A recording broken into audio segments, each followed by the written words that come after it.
శ్రీశ్రీ వంటి మహాకవులు తమ రచనలతో సమాజాన్ని చైతన్యపరిచారు.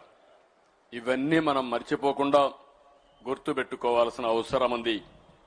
ఇక సినిమా రంగానికి వస్తే, సినిమా రంగం అనగానే ఈరోజు నాకు ఎంతో గర్వకారణం.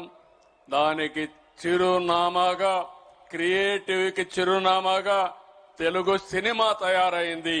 ఇది మనందరికీ గర్వకారణం.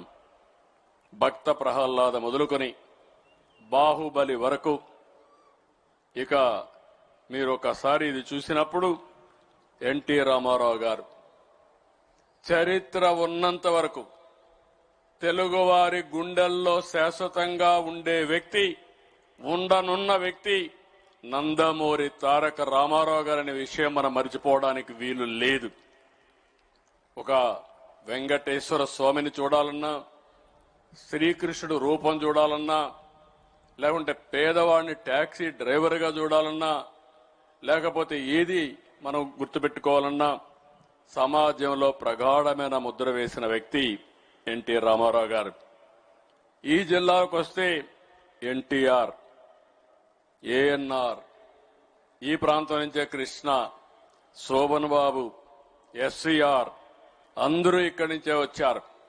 ఇటీవల కాలంలో చిరంజీవి, మా రాష్ట్ర ఉప ముఖ్యమంత్రి మిత్రుడు పవన్ కళ్యాణ్ కూడా ఈ ప్రాంతం నుంచే. ఇకపోతే బాలయ్య అఖండ తాండవం గురించి చెప్పాల్సిన పని లేదు, అన్స్టాపబుల్. ఆయన ఇంకొక పక్క ముందుకు పోయే పరిస్థితి వచ్చాడు. టాలీవుడ్, బాలీవుడ్, కోలీవుడ్, మాలీవుడ్, శాండిల్వుడ్ అనేక రాష్ట్రాల్లో అనేక ఇండస్ట్రీస్ ఉన్నా తెలుగు హీరోలకు ఉండే క్రేజే ప్రత్యేకం, దాంట్లో అనుమానమే లేదు. ఈరోజు మీరు చూసినప్పుడు మన సినిమాలు బాహుబలి చూసినా, మిగిలిన సినిమాలు చూసినా ఆ సినిమాలకే వన్నె తీసుకొచ్చే పరిస్థితికి వచ్చారు. కడాన బాహుబలి గురించి ఇస్ ఎక్సలెన్సీ అంబాసిడర్ కూడా మాట్లాడే పరిస్థితికి వచ్చారు. త్రిబుల్ ఆర్ సినిమా కూడా ఒక చరిత్ర క్రియేట్ చేసింది. ఇలాంటివన్నీ మనం చూస్తే సంస్కృతి, సాహిత్యం, సినిమా తెలుగు ప్రజల బలం.